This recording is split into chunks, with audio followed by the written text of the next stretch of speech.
We have Team Heart over the next 2 days, ready to present on the open phase of TDAC. So Team Heart, I'll turn it over to you. All right, so we just wanted to do for today some tips on the open from the IM standpoint. So the first tip we have is for the open, we try to make sure we explain what the customer needs for the onboarding call. I hear Stephanie say it a lot as well as Jamie, you need to be in front of a computer and have any social media logins that you might have. It gives us, it works about 50% of the time for us. Doesn't always work, of course. So we try to introduce ourselves as the IM, let them know we'll be working with them for like the first 60 to 90 days. We always try to reference a sales rep just to kind of make that connection, make it click.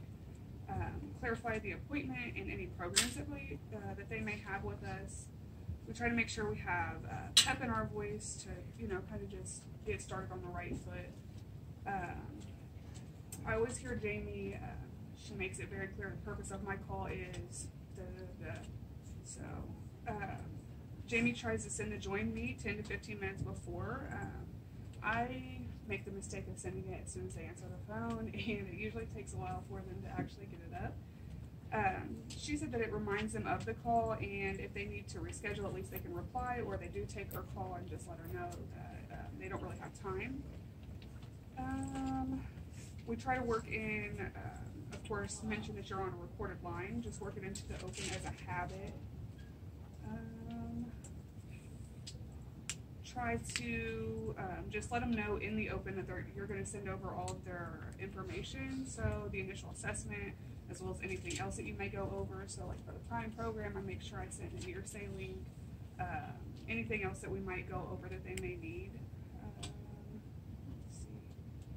Stephanie definitely let us know that when she does call, she asks the customer if they still have time for the appointment. That way you can at least get a feel for how much time that you may have. So if they say they only have 20 minutes, then you can at least, get through the initial assessment for the first part of the onboarding.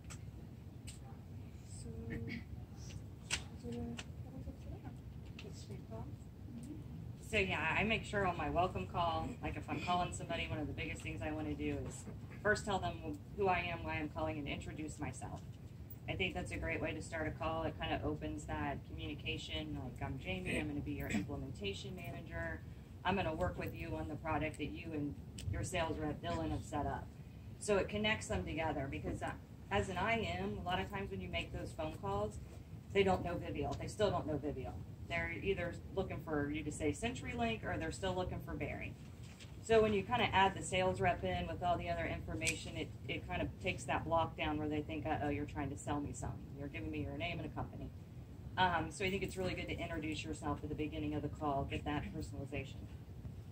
That would be an extra little added tip on my welcome call. Any extra added tips? I just try to get them excited to want to answer that next call. And like Hallie said, 50-50. Sometimes they'll answer and be excited for it, and sometimes they just act like they have no time, don't want to do it. So I just try to get them to want to be able to do this stuff. So. That kind of piggybacks on a lot of what we talked about with Tone. Well, what Stephanie, on what she does too, what I like and I hear is when she tells the customer how excited she is that they have this product, and I can't wait to see what this does for your business. So I love that. It's that excitement that gets that customer, oh wow, she's excited for this to work, and so I really like that. And another big tip I would give on the onboarding piece of it as an IM is that follow-up email. I know we've talked about this a lot in our stand-ups over the last month, but that follow-up email, just that reminder, their day's busy just like our day's busy. We forget things, they forget things. So I think that follow-up email is very important, documenting what you talked about. This is what I'm going to do for you. This is what I need from you. Just getting that back out there to the client, I also feel is a great tip and makes a big difference on your communication and how that client is going to work with you throughout the duration. All right, we'll turn it over to Julie. Our Julie times two. Yeah. Times one. We wish times two. What we've been doing with the featured AC this week has been, or lately has been, providing a tip that we've used. So a tip that I've used recently that I always like to use is that I wanted to talk about was partnering with sales. Going back to when Lucy was here and when Matt was here, they kind of talked about that. You know, really at the end of the day, I go into, if I have to reach out to a sales rep for any reason, I go into it wanting to treat them like I wish they would treat me when they give me a call. I think that's given me the biggest success rate with a partnership is by going into it that way. I know a lot of times we get frustrated when assumptions are made when we're given a call, so we should do the same thing back. You know, when we call, don't automatically assume that something was sold wrong, or you know, the expectations were not set up. Talk to them, just kind of get their feel about you know, how things have gone with the client, and just kind of get some answers that way. I've always had a lot more success going into it that way.